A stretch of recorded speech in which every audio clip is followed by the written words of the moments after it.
The Galactic Council chamber pulsed with tension. Species from across the spiral arm leaned forward.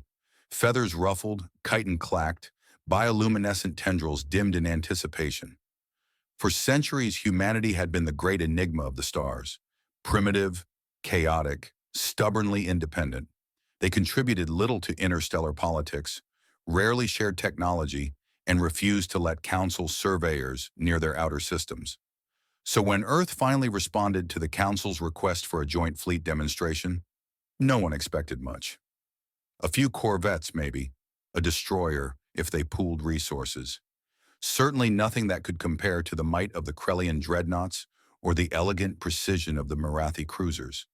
But when the first of humanity's ships dropped from warp, the chamber fell silent. It wasn't sleek.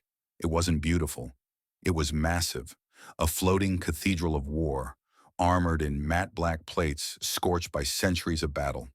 It bore no insignia, no flags, just a designation etched into the hull in ancient, rusted lettering, UNS Hecate. The Marathi delegation whispered among themselves. The Krellian admiral's mandibles clicked nervously. Even the usually unflappable Varn broke protocol by standing up. "That ship predates the third collapse," someone muttered. "Impossible." Another ship arrived, then another, each older than the last. Un's Antietam, Ewan's Kuwabara, Ewan's Hammer of Dawn, all forgotten names, myths from Earth's violent past, vessels that should have been rotting in orbital graveyards, not arriving in full battle formation. And then they spoke. Not the humans in the chamber. No, the ships spoke.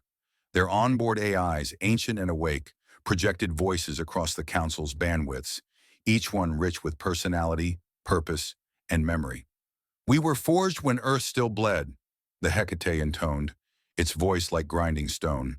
"We were built not for conquest, but for survival." The Hammer of Dawn followed.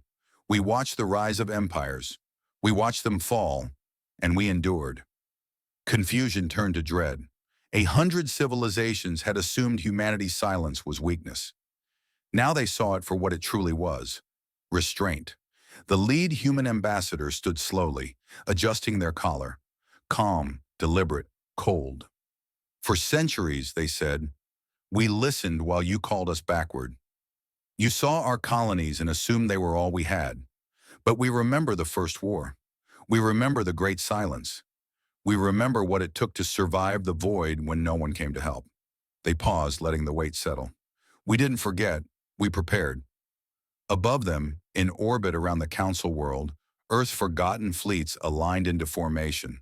Old warships scarred by time, powered by reactors no one else dared use, carrying weapons from a darker age. No declarations, no threats, just reminders. Humanity had not come to impress. They had come to warn.